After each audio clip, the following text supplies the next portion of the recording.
పరిశుద్ధులైన తండ్రి నీకు స్తోత్రం చెల్లించుకుంటూ పాస్టర్ గారు స్వరూప్ రాజు, అమ్మగారు ప్రసన్న జ్యోతిని, వారికి ఇచ్చిన సంతానమును శాంతం దీవెన్ను మీరు జ్ఞాపకం చేసుకోండి, ఆశీర్వదించండి, కంచు వేయండి, కాపుదల దయచండి. వారు చేస్తున్నటువంటి సేవ, వారి సంఘమును మీరు అభివృద్ధి పరచండి. బెతస్తా ఫుల్ గాస్పల్ చర్చ్ కల్లూరుగూడెంలో గంగారం చంద్రయ్య పాలెంలో వారు చేస్తున్నటువంటి సేవను మీరు జ్ఞాపకం చేసుకోండి నాయన, దృష్టీకరించండి నాయన.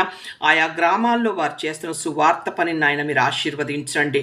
చర్చి కన్స్ట్రక్షన్ ఉంటుండగా వారికి ఆర్థిక విషయంలో సహాయం చేయండి, బలమును శక్తిని మీరు అనుగ్రహించండి ప్రభ. నీ పని చేస్తున్నప్పుడు నా తండ్రి ప్రభ వారికి నాయన ఇంకను ధైర్యమును అనుగ్రహించండి ప్రభా. నీకు స్తోత్రం. వారి యొక్క ప్రతి పనిలో కూడా మీరు తోడుగా ఉండి మహిమ పొందగలరని మరొకసారి నాయన వారి యొక్క నాయన సంతానమును నాయన మీరు కంచివేయండి, కాపుదల దయచేయండి నాయన.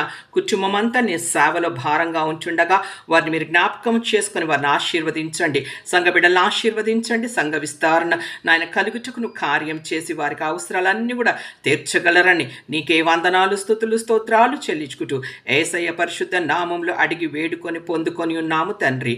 ఆమెన్.